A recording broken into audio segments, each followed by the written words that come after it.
Supreme Court. So we'll spend a little time talking about the institution itself and how it functions, and a little bit of its history, and then towards the end get into some current issues that the court is facing.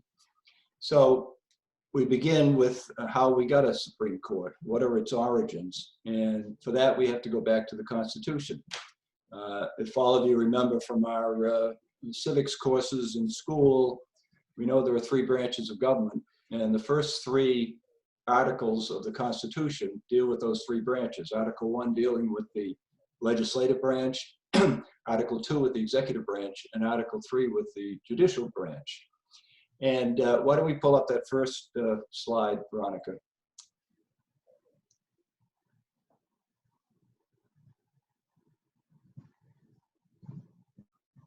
Okay, it's a little bit cut off, but this is Article 3, Section 1 of the Constitution. And one thing to note, I think, is that when the founders were drafting the Constitution, they probably considered the judiciary, the judicial branch, as the least important branch. But that's changed significantly over time, because all we have to do is look at current events and we can see how significant the court is. So Article 3, Section 1 says the judicial power of the United States shall be vested in one Supreme Court, and in such inferior courts as the Congress may from time to time ordain and establish. The judges, both of the Supreme and inferior courts, shall hold their offices during good behavior, and shall at stated times receive for their services a compensation which shall not be diminished during their continuance in office. So a couple of things to note.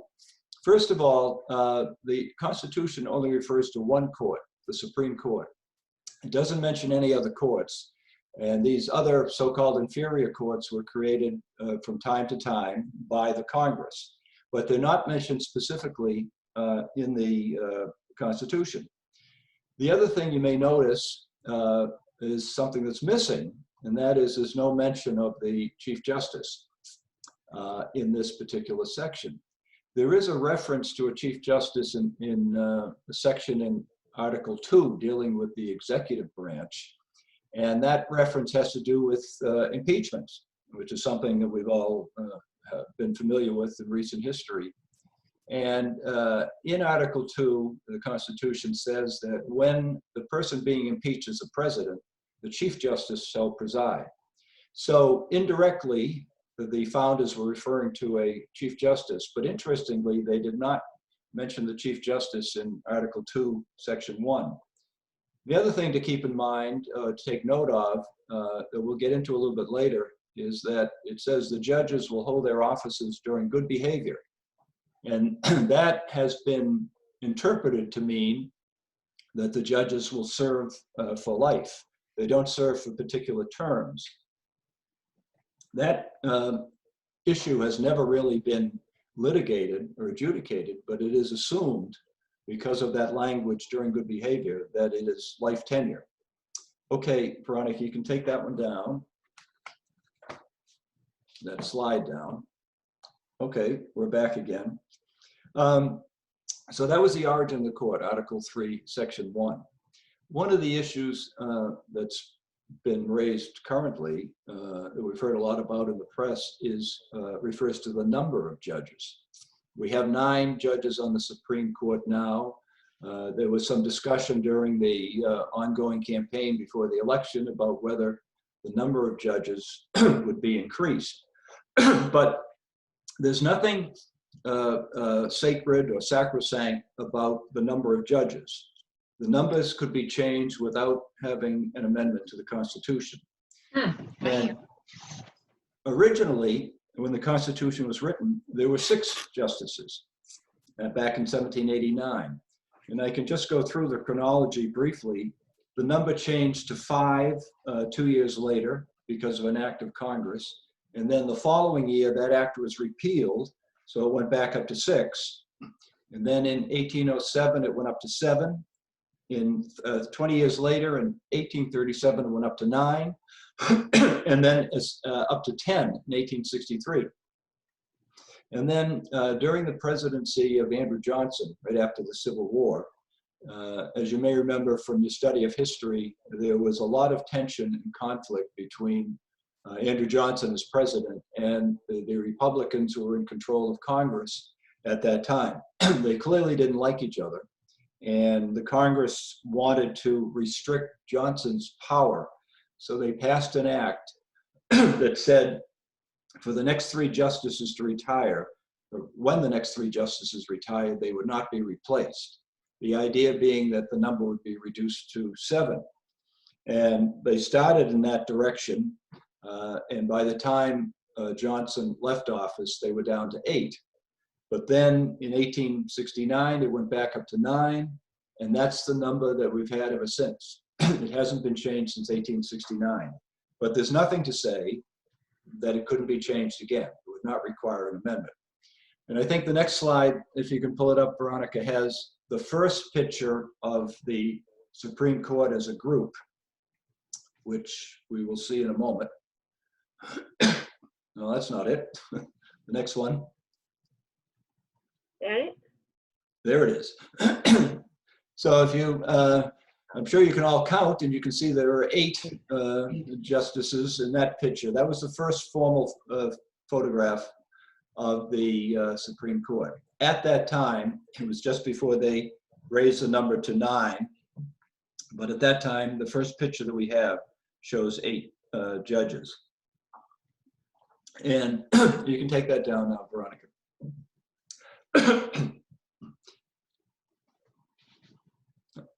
Are you there? There we go. Okay.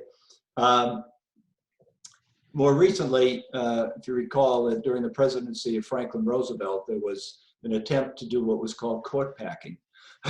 We can talk about that in a minute. And that was an attempt that failed. But at any rate, 9 is a number that we've had for over 150 years. I mentioned that the court was considered probably the least important branch by the founders, at least initially. And that opinion, I think, is reflected in some of the facilities that the court used in the early part of its history. And we have a couple of slides to show you their quarters, or the facilities that they used early on. So if we pull up the next slide, I think we can see, I think it's number 3, Veronica. Yeah. Just so you know, Pat, every time I have to exit and go in, I'm not sure it's going to let me always. I might have to do it with the cutoff version. Okay, well, this is the wonders of modern technology. Here is the first home of the United States Supreme Court. And as you can see, they weren't very fancy quarters. The court and the federal government was located in New York City for the first year of its existence. And this was, it sort of looks like a large barn, but that's where the Supreme Court met initially. And then if we pull up the next one, the next slide, there's, you recognize on the right, the 2 photos, but on the right is Independence Hall. And on the left is the first version of Independence Hall. And more or less what it looked like in 1790 when the court was housed there. And if we bring up the next slide, the old City Hall, this is a more recent picture, obviously, of the old City Hall in Philadelphia. But as you recall, the court was located, as was all of the offices of the federal government, in the city of Philadelphia for 10 years, from 1790 to 1800. And not that version, but an earlier version of what you're looking at, the City Hall, was where the court was located. Moving along to the next slide, Veronica, please. After the government moved to Washington, D.C., the court was located in various buildings, and I'm sorry, in various locations in the Capitol. And then finally, they were located in this chamber. If any of you have visited the Capitol, if you were able to tour the Capitol building, you can see in the lower level, there was what was referred to as the old Senate chamber. And the Senate met there from time to time, and also the Supreme Court met there from 1860, or approximately 1860, until 1935. In 1935, the current building was finished, and we have a slide of that, which you'll be able to see in a minute.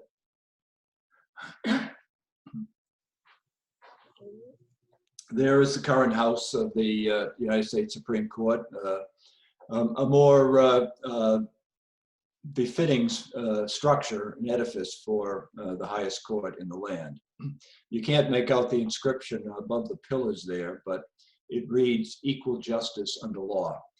And that is certainly the goal, not always realized in fact, but it is the goal that the court aspires to. So those are the facilities that the court existed in up until the present time. And I think we can take that down now, Veronica. So that's just a brief overview of the facilities that the court had. And we talked a little bit about the numbers of justices on the court. Take a minute or two now to talk about its jurisdiction. Jurisdiction simply means power. The jurisdiction of the court is the power that the court has to act. And there are basically two types of jurisdiction that affect the United States Supreme Court. The first is original jurisdiction, and the second is appellate jurisdiction. Original jurisdiction simply means that the court hears a case or controversy in the first instance at that court. In other words, it's not a case that's been heard in lower courts and works its way up to the Supreme Court. It is a case that is heard first and last by the US Supreme Court. That type of jurisdiction is very rare.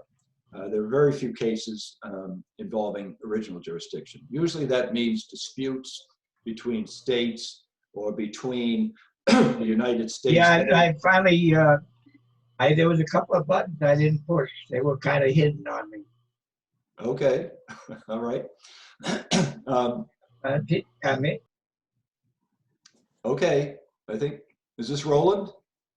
It was, I just muted him. Okay. So original jurisdiction, as I said, is limited to cases involving the United States federal government versus a state, or some foreign government had an issue with the United States government or a state. That would come before the court originally. It wouldn't be heard in lower courts. The other type of jurisdiction, which is far more prevalent and involves the overwhelming majority of cases that the court hears, is appellate jurisdiction. That means that a case of controversy originates in a lower federal court and then works its way up to the Supreme Court, or it may exist in one of the states and it proceeds up to the highest court of the state. And then if it's not resolved, it would be appealed to the Supreme Court. Now, how does a case get to the Supreme Court if it comes up through appellate jurisdiction? It's the result of what is referred to in the law as a writ of certiorari. A writ is a court order. So if a party to a controversy wants a case heard by the Supreme Court, that a party would file a petition for a writ of certiorari. In other words, a petition asking the court to issue a writ, an order of certiorari, which is a fancy Latin term, which basically means the lower court would be directed to certify the record and transfer it up to the US Supreme Court. The Supreme Court has a privilege that no other court has. They can decide whether they hear a case or don't hear a case. I wish I had that privilege when I was a judge in the district courts in Massachusetts, because we had to hear every case that came before us. The Supreme Court has the right or the privilege to say to litigants, I'm sorry, we're not going to deal with that, in which case the decision of the lower court would stand. And they can decide which ones they want to take and which ones they don't want to take. And I don't know if we need to say anything else about that. There's one other curious kind of case that the Supreme Court can deal with and has dealt with very, very rarely in its history. And that is they can prosecute a contempt of the court. In the lower courts and federal courts and in the state courts, contempt proceedings occur more frequently, at least. In the Supreme Court, there was only one prosecution for contempt and only one criminal trial in its entire history, because the Supreme Court doesn't conduct trials. It hears reviews of trials in lower courts. And this one case was a little interesting I found while I was, doing some research for this discussion. And it's a case of United States versus SHIP, SHIPP, which I had never heard of before, but it's worth mentioning as a side note. One of the judges on the court, Justice John Harlan, there were two John Harlans, but this is the first. They were grandfather and grandson. The first John Harlan was known as the Great Dissenter because he wrote some pretty significant dissents in very significant cases. But in this instance, back in 1906, he granted a stay of execution for a black man who was on death row in Tennessee. And he granted this stay so that the man's lawyers could file an appeal. But in the interim, a lynch mob went in, took him out of the jail, and hanged him from a bridge. Oh. And the local sheriff, whose name was Shipp, gave the name to the case, was complicit in this. And the deputy sheriff pinned a note on the man's body, and it said, to Justice Harlan, come and get your nigger now. And as you might imagine, that caught the attention of the court.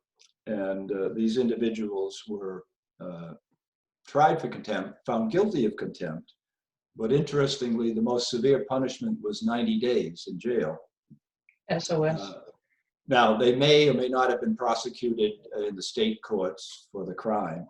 But given the attitude and the conditions that likely existed in Tennessee at that time, that was not likely to have occurred.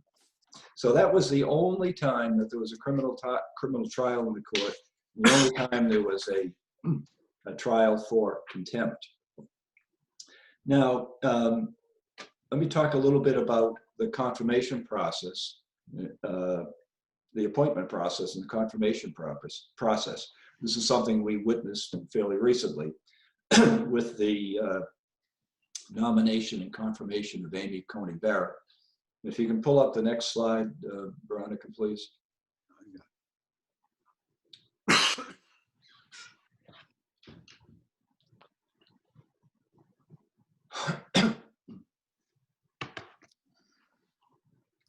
There she is. We recognize her. She is the newest justice of the Supreme Court. And we can use her story just to illustrate how the confirmation process works. When the president has the authority under Article 2 of the Constitution to nominate justices to the court whenever there's a vacancy. So President Trump nominated Judge Barrett. The process requires that once the nomination has been made, the matter is referred to the Judiciary Committee in the Senate, because under the Constitution, the Senate, and only the Senate, has the authority to advise and consent, in the words of the Constitution. And that basically means that they have a veto power, because if the Senate does not approve the confirmation, then that person who's nominated does not get to be on the Supreme Court.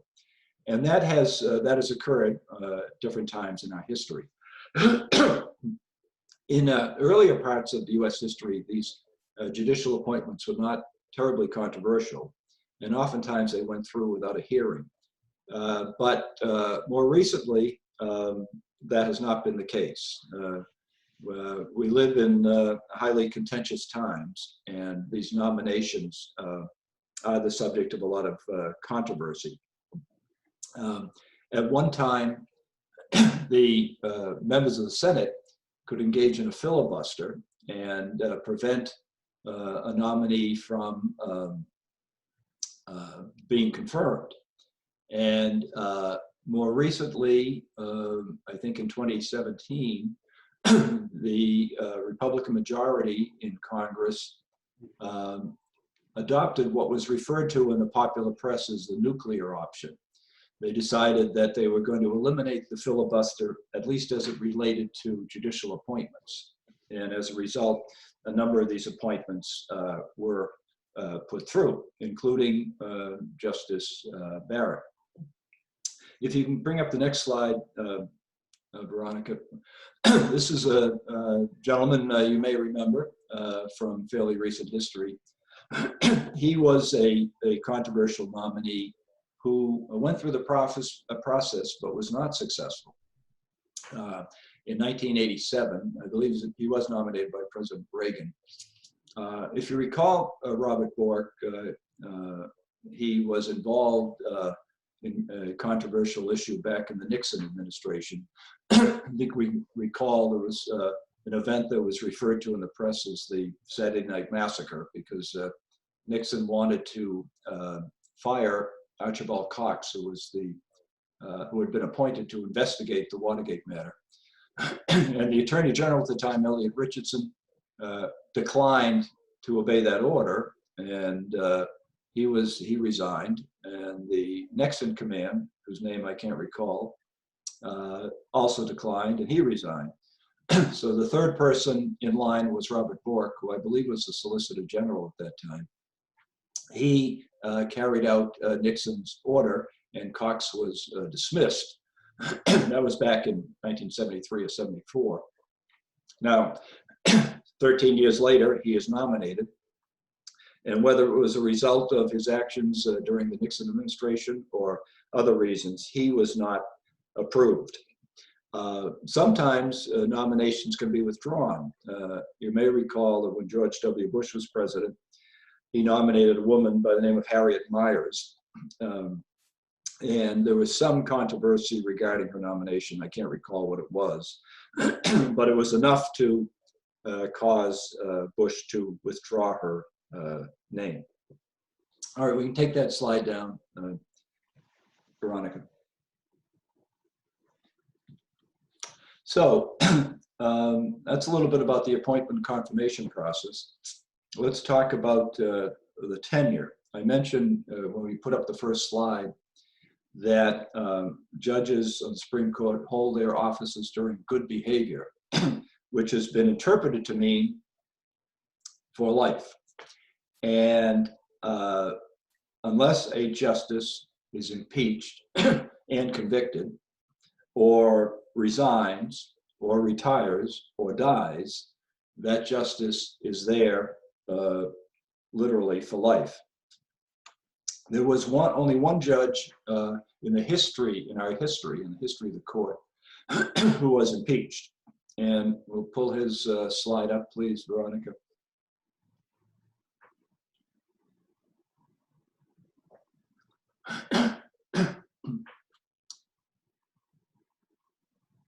Well, that's not him. There we go. He's someone we probably have never heard of before, but he was a justice of the Supreme Court. He had the distinction, if you can call it that, of being the only justice of the Supreme Court in its entire history to be impeached. So, as I said, there's no way that a justice can be removed. Unlike the procedure that we have for presidents and vice presidents, because of the 25th Amendment, there is a process described in the amendment for removing a president who becomes incapacitated or disabled. We have no such process for justices of the Supreme Court. And that raises some significant issues. You could conceive of a justice who is incapacitated for whatever reason and just refuses to leave. There is literally no process for that to be addressed. And I don't recall if there have been any instances in our history where someone was so debilitated yet refused to leave, but that is definitely a possibility. So that's a little bit about the appointment process, confirmation, the tenure, the facilities. We should perhaps spend a little time talking about history, the history of the court. If we can bring up the next slide, please. This is, I don't know if you can see the entire slide because of all the everyone's image, but it's Chief Justice John Jay, who served from 1789 to 1795. He was the first Chief Justice appointed by George Washington, and he left the Supreme Court to run for governor of New York, and in fact served as governor. And then afterwards, Washington wanted to put him back on the court, and he said no. So that gives you some indication of what people thought about the court, how important they thought the court was. They didn't think much of it as an institution. And it's a far cry from how we view the court today, because now, I think as we might all agree, the court can and oftentimes does have a very profound impact on our lives. But he was the first, and we can take that down now, Veronica. There were two other judges after him who were not particularly famous, and I used to know their names, but I can't recall them right now. But the role of the court and the influence of the court and the power of the court changed dramatically with the next Chief Justice. So we can pull up that slide, please, Veronica. Warren Court? The Warren Court. Marshall. Oh, you think? There he is, Chief Justice John Marshall. He put the court on the map, as I'll try to explain. In my humble opinion, he was the greatest Chief Justice. He served longer as Chief Justice than anyone else, I believe 34 years. And he, as I said, he had a profound impact on the court. He was a gifted person. He was a very intelligent person. But he also had the gift of bringing people together and getting the justices who might have differing views to agree. And he certainly left his mark on the court. And the most significant case in his tenure, and I would submit the most significant case in the court's history, was a case that was decided while he was Chief Justice. And that was the case of Marbury versus Madison. So we're going to pull up a slide first of Mr. Marbury, and then I will try to relate the story of that case. Now, nope, back to the earlier one, right there. It says judge, and midnight judge. He was not a justice of the Supreme Court. He was a figure that very few people would know about, but for the fact that his name was on the most significant case in the court's history. At the end of President John Adams' term, he made a number of appointments in the waning days of the administration. And if you recall your history, Adams was a Federalist, and the incoming president was Thomas Jefferson, who was an anti-Federalist. So there was probably as much dissension then as there is in our current political climate. And Adams made a number of appointments because he was trying to put Federalists in various spots on the judiciary. And this particular gentleman, William Marbury, wasn't even a judge of a court. He was going to be appointed as roughly the equivalence of a justice of the peace, which apparently the presidents handled in those days.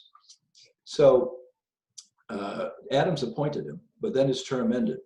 And under the process that was in place, the commission of his appointment had to be delivered by the Secretary of State. The incoming Secretary of State was James Madison, who eventually became president. So thus you have the name of the case, Marbury versus Madison. And under Jefferson's direction, Secretary of State Madison did not deliver the commission. So Marbury sued to get his commission. And that's what led to this particular case. And we can pull up that slide now. The next one, please, Veronica. So let me just give you the background of a little more about the background of the case, because what Marshall did was very clever and very important.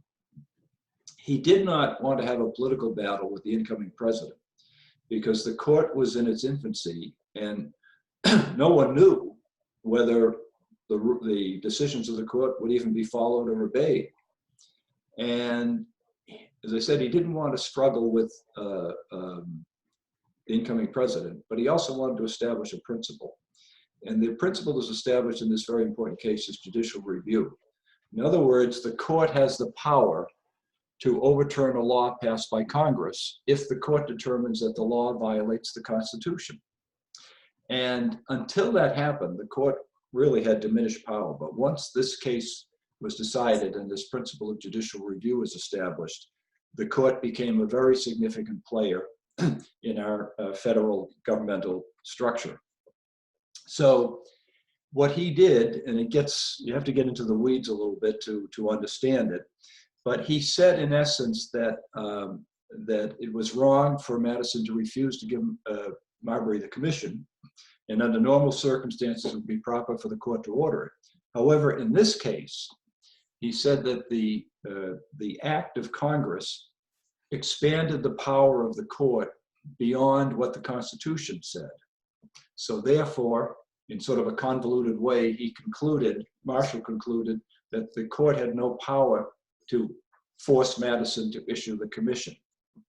So he avoided a political fight with Jefferson, but he established the principle that the court could say what the law is. And probably the most famous line in that decision is the decision, again, it's a little cut out, but basically it is, he said that it's emphatically the position of the province and duty of the judicial department to say what the law is. And that one sentence might be the most important sentence in any case decided by the court. And it was very early on in the court's history. All right, moving on, because there's a lot to cover here, and we'll see if we can get through it. That's the next section. Two sections of the Constitution that I wanted to mention to everyone, which have a lot to do with the court's power. One is the Commerce Clause that basically says, as you can see, the Congress shall have the power to regulate commerce with foreign nations. And if you can bring up the next one, Veronica, please. This next one is called the so-called Necessary and Proper Clause, or, quote, the Elastic Clause, because it expands, well, depending on how it's interpreted, it expands the authority of the Congress to take action. It says basically the Congress has the power to make any laws which will be necessary and proper. Those are the key words for carrying into execution the foregoing powers. So this gets into a little bit of the question of whether decisions are, favor a liberal construction or a conservative construction. What does it mean, necessary and proper? I might decide that some act of Congress, in my view, is necessary and proper to carry out the powers that Congress has. Someone else might say it clearly isn't necessary or proper. So here's where you have this dispute and debate between the judges about what the Constitution means. And that's, I think, why it's called the Elastic Clause. So, and that is illustrated, both these clauses, the Commerce Clause and the Necessary and Proper Clause, are illustrated in the next case, which is McCulloch versus Maryland. If we can pull that one up, there it is. It had to do with the Commerce Clause, and we'd probably we don't need to get into all the details of both cases above, but essentially it had to do with whether the Congress could establish a national bank, and sort of the forerunner of our Federal Reserve System. There was a national bank at the early part of the country's history. Even though the Constitution doesn't mention a national bank, but that was the dispute. And I won't read the quote in its entirety, but you can see it there. It was a statement, and I think Marshall was the author of this opinion, John Marshall, that basically takes a very expansive view of the power of Congress to enact legislation. We hear a lot today about whether the Constitution should be strictly construed or broadly construed. And again, it depends on who's making that decision. But this language in McCulloch versus Maryland, I think further expanded the power of the court to not only say what the law is, but to uphold decisions by the Congress. Okay, well, we'll go to the next slide, but I don't know if anyone has any questions at this point. I've been babbling on here for quite some time. If you have any questions about anything that we said so far, let me know. Can we all be heard? Well, I can hear you. Yep.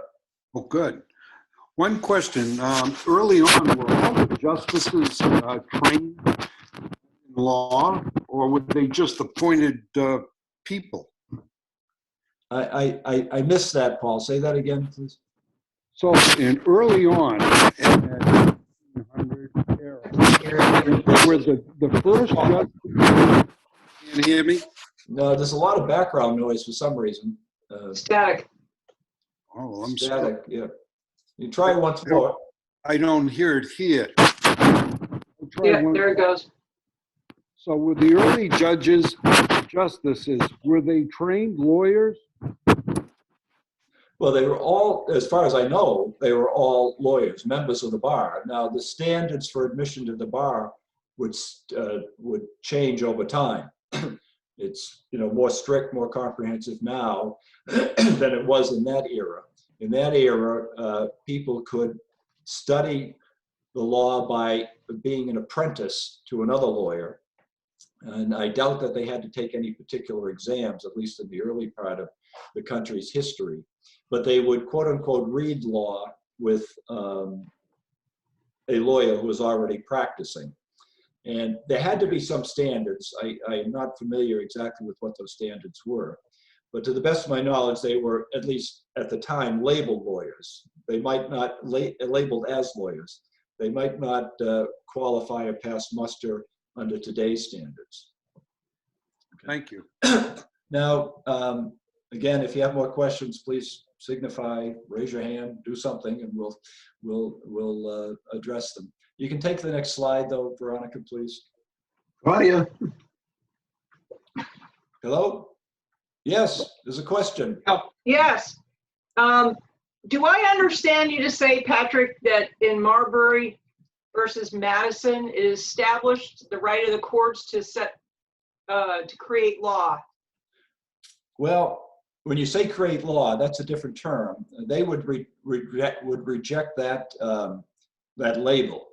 They established the principle. The court established the principle of judicial review, which is a principle that says that the court can overturn a law of Congress if they say it violates the Constitution.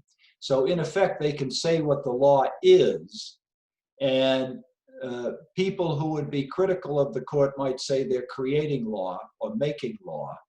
And in effect, I don't think that's an unfair characterization, because when we get to some of the more modern cases that we might be familiar with, the court is in effect saying what the law is. So in effect, they are making law. One example that I was going to get into later on is the Heller case, which was decided by the current court and said that people have a right, individuals have a right to keep and bear arms. It's not just limited to the militia. So in effect, the court is saying what the law is. I don't know if that answers your question. Yeah, it's just come up a lot recently. I mean, Yep. About the, whether or not the Supreme Court had, their interpretation of law, if it's just interpreting versus creating. That seems to Well, come and up a again, lot. it's something I was going to get to, and I think the timing is tough here because we have a lot that I was trying to cover, and I'm not sure we're going to be able to get it all in. Okay. But one of the things I want to talk to before we conclude is the current issues confronting the court. Are they making law? Are they activist in their role or passive? And sometimes that depends on your perspective. But why don't we maybe with a little more speedily, we'll go through some of these slides and then get to some of the issues. Right. The next slide.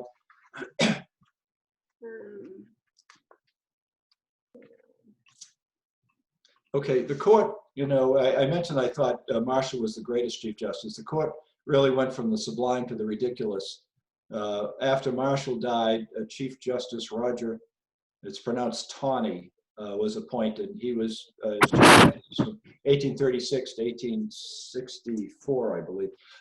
He had the distinction, you can bring up the next slide, Veronica, of deciding the case of Dred Scott, which many of us may remember from our history. I won't read the whole quote because I think we're kind of pressed for time. But basically, the court in that decision, which is probably the most infamous decision in the history of the court, Right. said that the freedmen, the freed slaves, blacks, were not citizens, and they had no rights that the white man was bound to respect, and that there was a right to slavery. And that case, you know, believe it or not, has never been expressly overruled. You know, obviously we've had more modern cases which sort of bypass that decision, but I'm not aware of any case that's in which the court said we explicitly overruled that case. So you can move on to the next slide, Veronica.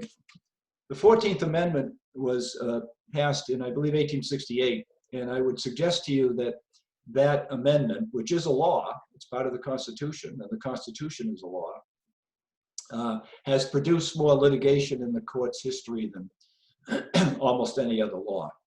It provided that no state, and those are key words, not no person, but no state can make a law that would abridge the privileges and immunities of citizenship, or deprive a person of life, liberty, or property without due process of law, or deny equal protection of the laws. And that has, as I say, spawned more litigation than I think any other law on the books. If you want to move on to the next one, Veronica, please. Civil rights cases, I'm just going to skip through some of these because I didn't realize how compressed we would be. Civil rights cases basically is a series of cases all lumped together in 1883. And that, in effect, gutted some of the provisions of the 14th Amendment. And I mentioned that under the 14th Amendment, no state can deprive someone of life, liberty, or property without due process. But these cases said the 14th Amendment did not prohibit racial discrimination by private individuals. It only prohibited discrimination by governments. And I mentioned John Harlan, the great dissenter. He wrote a dissent there in which he was harshly critical of that ruling, although he was in the minority. We can move on to the next one. I might mention as she's doing that, there was a subsequent case in the 1960s that said discrimination by private individuals in public facilities is unconstitutional, but that was not done until 1964. Plus, is there a question? No. Plessy versus Ferguson set up the separate but equal doctrine. That had to do, the litigant there was complaining about being segregated in a sleeping car on a train, and because they had sections, so-called colored sections and the white sections. And he filed a case on that, but lost. Because the court, I'm not sure they directly used the phrase separate but equal, but that was the essence of the decision.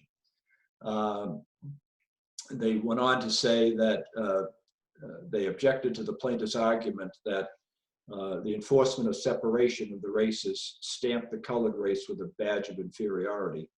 It went on to say, if this be so, it's not by reason of anything found in the act, but solely because the colored race chooses to put that construction on it.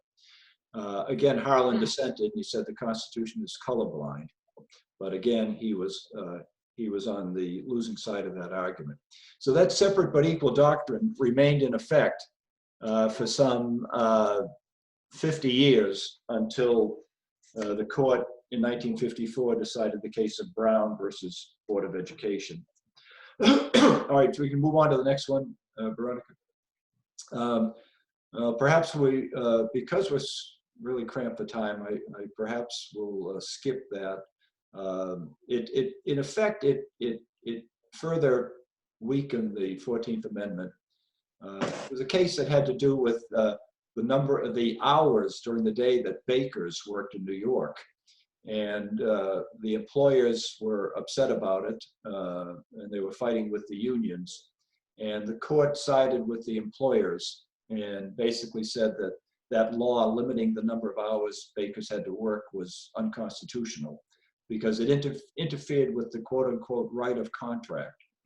And this is interesting, I guess, in this point, from this point of view, when we talk about liberal views of the court or conservative views, it depends on who's making the decision. The Due Process Clause was designed to protect the recently freed blacks from discrimination in the sense of to guarantee their right to due process of law and equal protection. But the court in this case sort of turned the 14th Amendment on its head and said the Due Process Clause protected the employers, their so-called right of contract. What it forgot to mention is that there was not equal bargaining power between the employers and the employees. It was sort of a take it or leave it proposition. But the court in this instance used the Due Process Clause in a way that had nothing to do with protecting the rights of black citizens. So language in the Constitution can be used by the judges to achieve different results. Okay, next one, Veronica, please. The dispute that existed between the court and the executive branch sort of reached its height during the presidency of Franklin Roosevelt.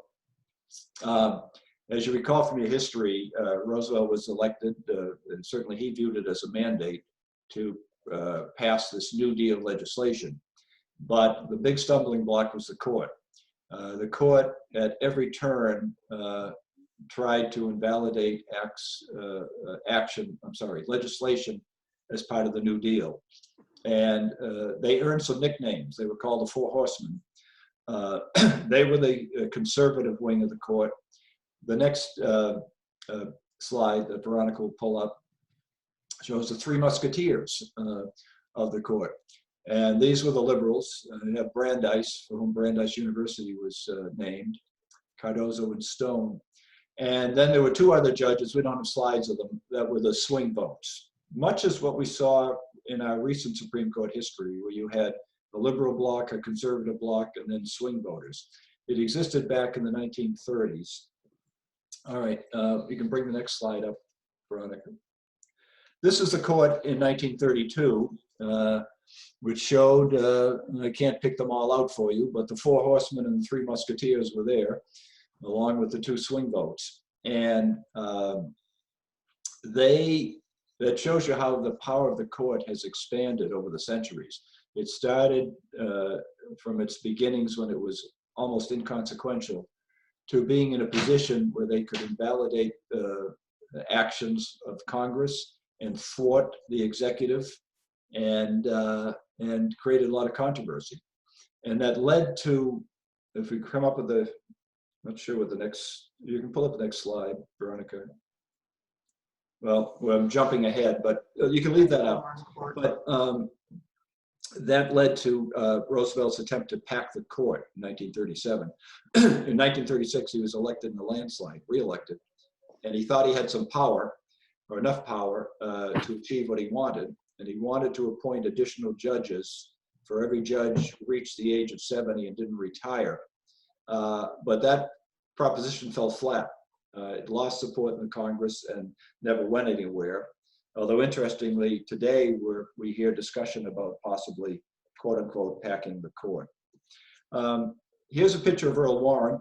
This ushered in what I would consider to be the most liberal era of the court during the term of Earl Warren as Chief Justice. Warren was a governor of California, a Republican. He was appointed by Dwight Eisenhower. And Eisenhower went on later to say it was the biggest damn fool mistake he ever made, was appointing Warren, because Warren made decisions that Eisenhower, I think, did not anticipate. The most significant, or the first significant case, there were a number of significant cases during Warren's tenure. If you pull up the next slide, Brown versus Board of Education, which I'm sure many of us are familiar with. This basically, although it didn't say so explicitly, it basically reversed Plessy versus Ferguson, the case from 1896 that said separate facilities are fine as long as they're equal. And Brown versus Board of Education, I won't read the whole quote, but basically it said that separate facilities are inherently unequal and that schools had to be desegregated. And that began a long, painful process that's probably still ongoing to try to desegregate the schools. You can bring up the next one, please, Veronica. All right, William O. Douglas, I have a slide of him because he had the distinction of serving longer than any other judge. And he also wrote more decisions than any other judge. And virtually all of them were fairly liberal.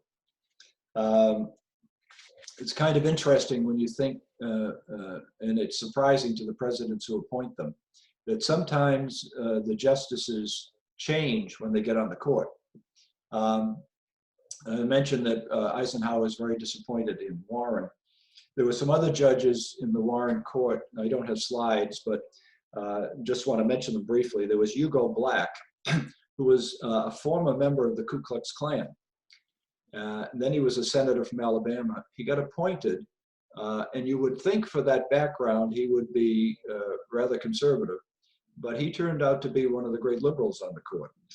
And conversely, there was a justice named Felix Frankfurter, who was a professor at Harvard Law, considered very liberal in his writings, and he got on the court and became pretty much of a strict constructionist. So sometimes it leaves the presidents scratching their heads about the appointments they make, and they get surprised. And who knows with this court, whether we will be surprised or not with some of the decisions that will be made. All right, the next slide. These are three cases that you may or may not have heard of. During the Warren tenure, the rights of criminal defendants were expanded dramatically.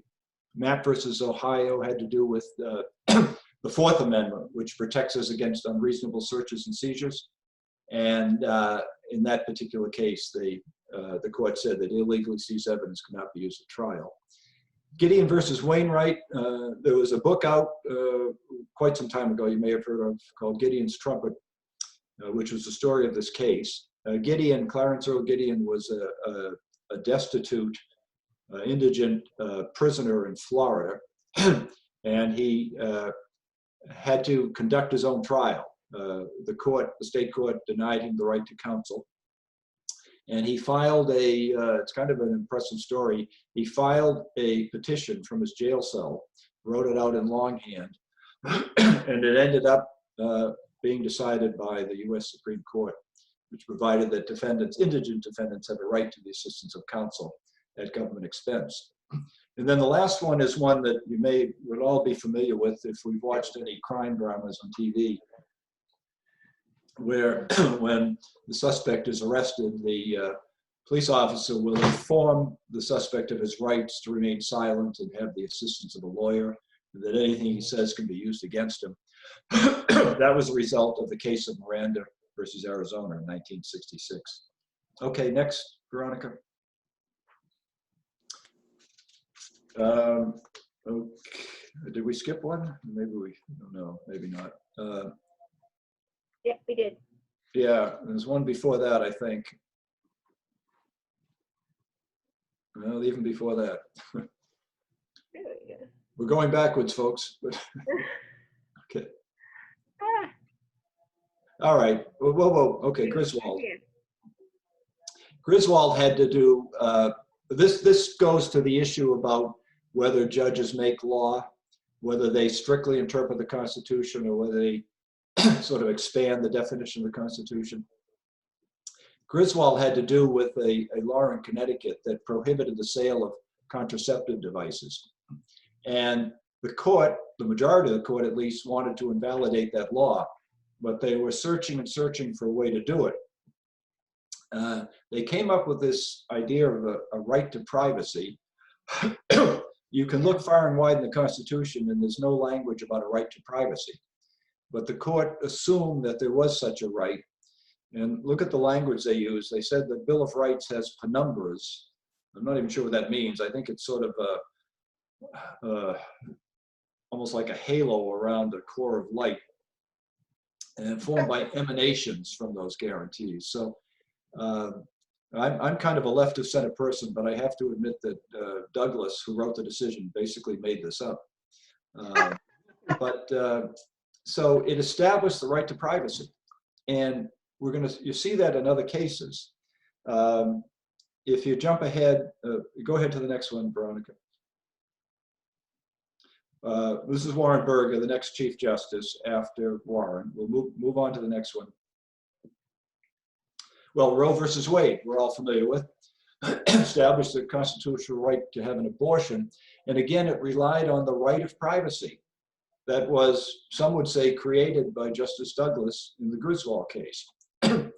And that's the basis for the constitutional right to abortion. Again, there's no language about abortion in the Constitution. There's no language about privacy. But the court, whether you agree or not, found a right to privacy in the 14th Amendment and in the Constitution itself. And it was criticized, it was, I believe, a 7-2 decision, but criticized by Justice White, as you can see. All right, next one. I apologize for that this is taking longer than we expected. I hope you can stay with us. U.S. v. Nixon, we're familiar with, I think, that no one, including the president, is above the law. And that had to do with President Nixon and his initial refusal to surrender some tapes. He managed to make sure that he taped his own admissions, and they were used against him. So that is an important case from 1974. All right, next one. Chief Justice Rehnquist. The court after Warren, from Burger to Rehnquist and up to Roberts, has been moving, I think, in a steadily conservative direction. And certainly with Rehnquist, although there were some decisions that were considered quite liberal, had to do with affirmative action. The court under Rehnquist also said that flag burning was a form of free speech. That was something I'm sure that Rehnquist dissented on, but the majority of the court went along with that. All right, the next one, please, Veronica. Bush versus Gore, we remember that one. It ended the recount in Florida in the election of 2000. And an interesting case for a lot of reasons. Election law is largely controlled by the states. And there are provisions in the Constitution and amendments that say if power is not granted to the federal government and not prohibited to the states, then it's for the states to decide. And historically, the states had control over their own election laws. We see that playing out now in our recent election to a certain extent. And the court, using equal protection grounds, decided that there would be no more recount. And the practical effect was that Bush, rather than Gore, was elected president. And there's kind of a famous dissent that I included in there by John Paul Stevens. Another judge, by the way, who kind of surprised the president who appointed him. He was appointed by 4 And I think Ford thought he would be a steady conservative, but he turned out to be fairly liberal, or even quite liberal in his decisions. And he said, rather famously, that although we may never know with certainty the identity of the winner of this year's presidential election, meaning the election 2000, the identity of the loser is perfectly clear. It's the nation's confidence in the judge as an impartial guardian of the rule of law. So as you can see, he was not pleased with that decision. All right, next. All right, our current Chief Justice, John Roberts. We'll move on to the next slide. His two fairly recent cases, I alluded to this before. This is the District of Columbia versus Heller. You know, when you conservatives will say that liberals are creating law, conservatives will say, I'm sorry, the other way around, liberals will say that conservatives are creating law. And in this case, it was an interpretation of the Second Amendment. And the Second Amendment, I think I can almost quote by heart. It says, a well-regulated militia being necessary to the security of a free state. The right of the people to keep and bear arms shall not be infringed. And what the court did here was basically say the right to bear arms is not limited to militias, even though, and you can argue back and forth about this, even though that's the introductory paragraph to the amendment. They said, no, it's not limited to militias, that individuals can possess firearms.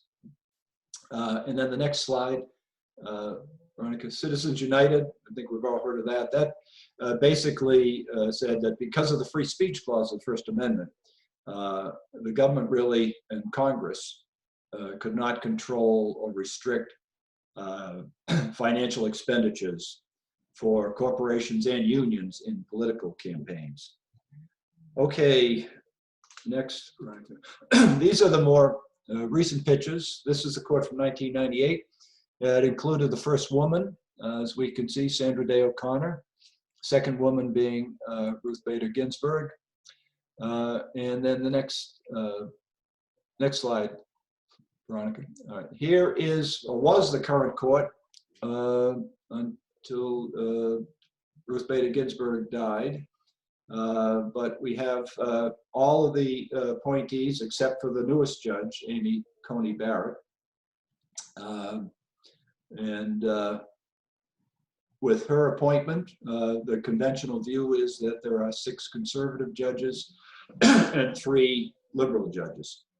All right, are there any more slides, Veronica? I'm not sure.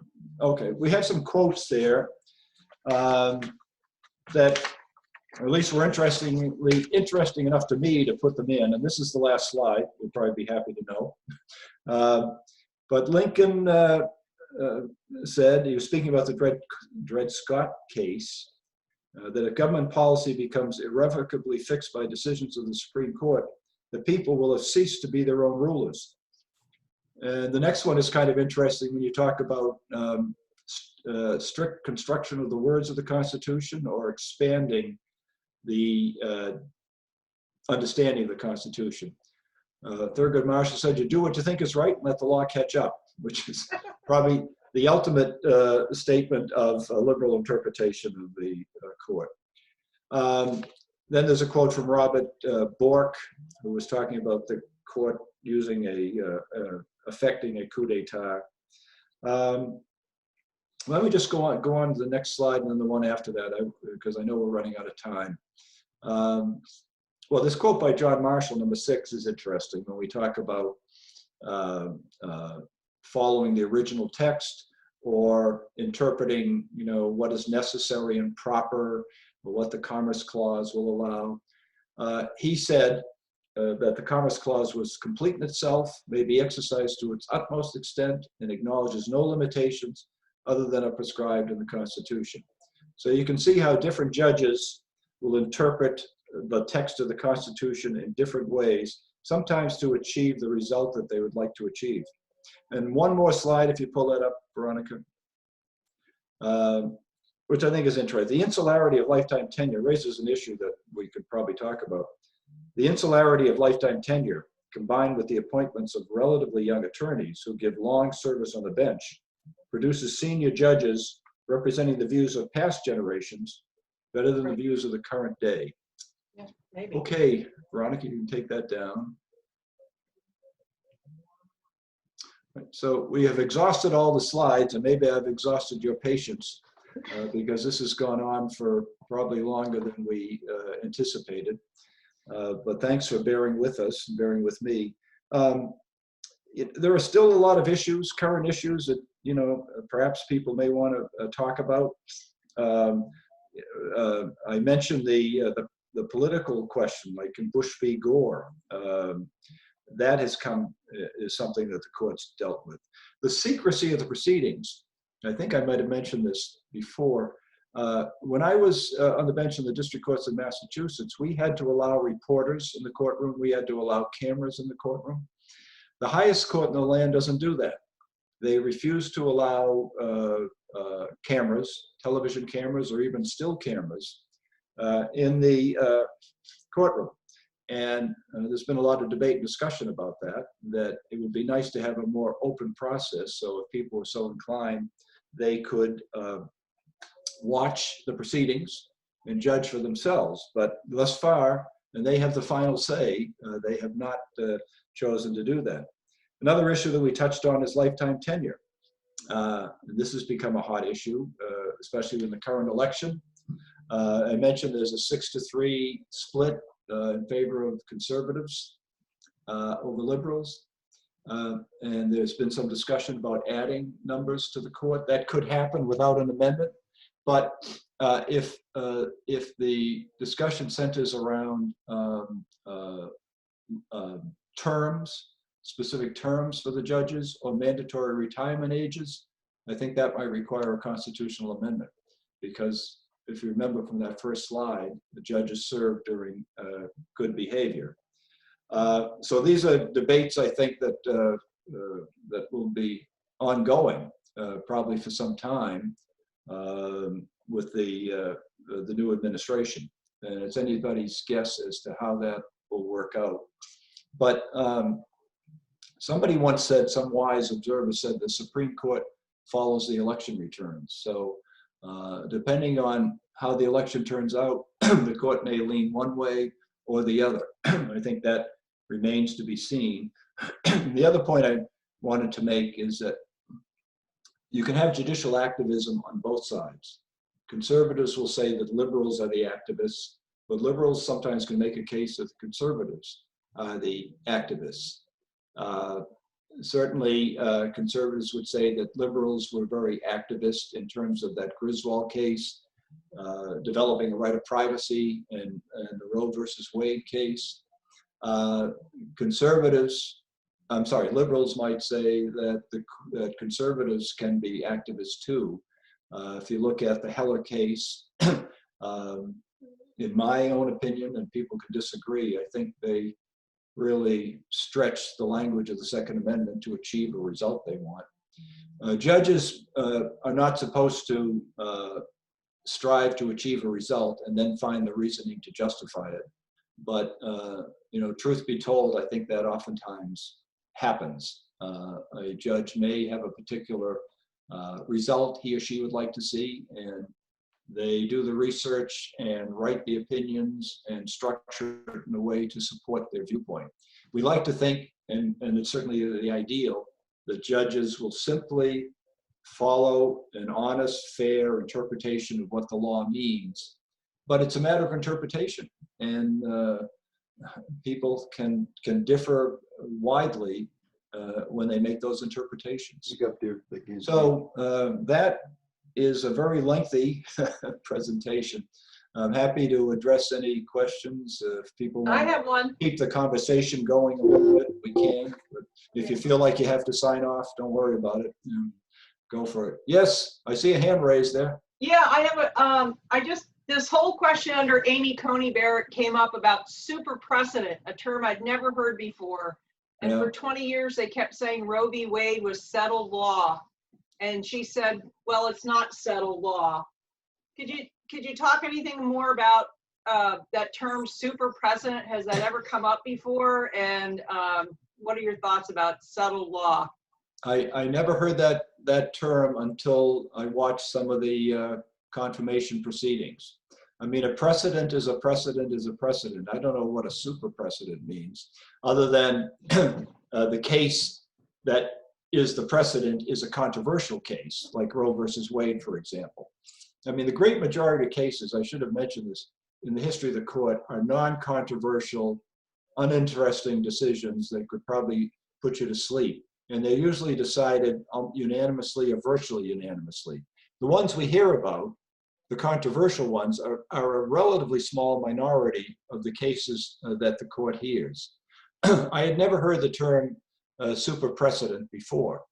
There is a phrase in the law, it's a Latin phrase like a lot of legal phrases, stare decisis, which basically means that the court respects prior decisions and there should be a compelling reason to overturn a prior decision.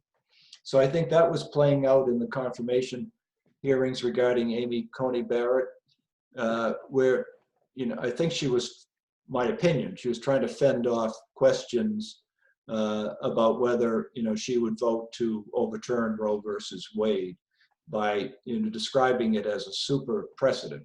I mean, she can do, she's on the court, so she can go any way she wants now.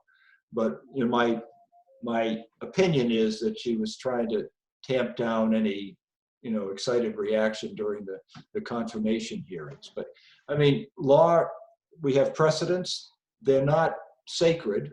Precedents can be overturned. You know, I mentioned Dred Scott. That was an infamous decision that should have been overturned, but I don't think it was ever explicitly overruled. But for a while, that was settled law. But again, that doesn't mean it's sacred or it can't be overturned. But I had never heard the term super precedent before. She might have made that up like Douglas made up right to privacy, maybe. Yeah, this is Everett. I just want to thank you. I found it very informative. I'm sure we're going to hear a lot about law and justice reform and what have you in the days to come. But thanks for your presentation. I've got to go on to another one. So, all right. Okay. Thank you, Everett. See you at the food bank. There you go.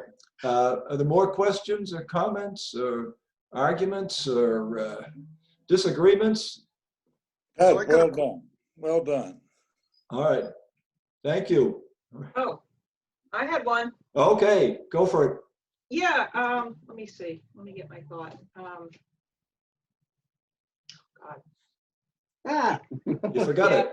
freeze just for a minute. Sorry. Let me regroup. Oh yeah. Okay. Another thing that came up during the Barrett hearing is that she was saying, do you believe that law should be interpreted in the time that it was written? And that's kind of an interesting thought about interpreting the law, you know, to interpret in the time that it was, you know, the Constitution, because you think, gee, you know, I mean, my mind, I'm not a lawyer, so I don't really understand it, but if you think it's, the Constitution was written in the 1700s and we still don't live the way they did back then, and they're talking about, well, constitutional law, you have to interpret it the way it was written. And I kept thinking, well, how do you balance that away that the people live today? Can you talk to that at all? I know one of the great proponents of that, I think that's called originalism. Yes, and she exactly. she referred to that. Right. One of the great proponents of originalism was Judge Antonin Scalia, Right. who was one of the chief conservatives on the court. A very brilliant guy, but very conservative in his view of the Constitution. And I think he would subscribe to that view that you have to look to what the founders or the framers of the Constitution actually intended. And I think one problem with that view, and this is my own view, and it may be the minority view or maybe not, but you know, my problem with that line of thinking is that the framers of the Constitution, for the most part, were slave owners. Right. So, you know, presumably at that time, in the context of 1787, they thought slavery was permissible. Right. So I'm not sure what that says about trying to look to what the framers actually meant.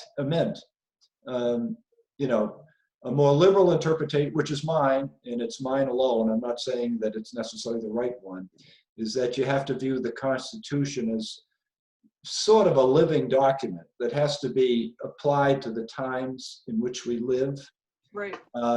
One example that's used by some scholars is that the Constitution referred to an army and a navy, but it didn't refer to an air force.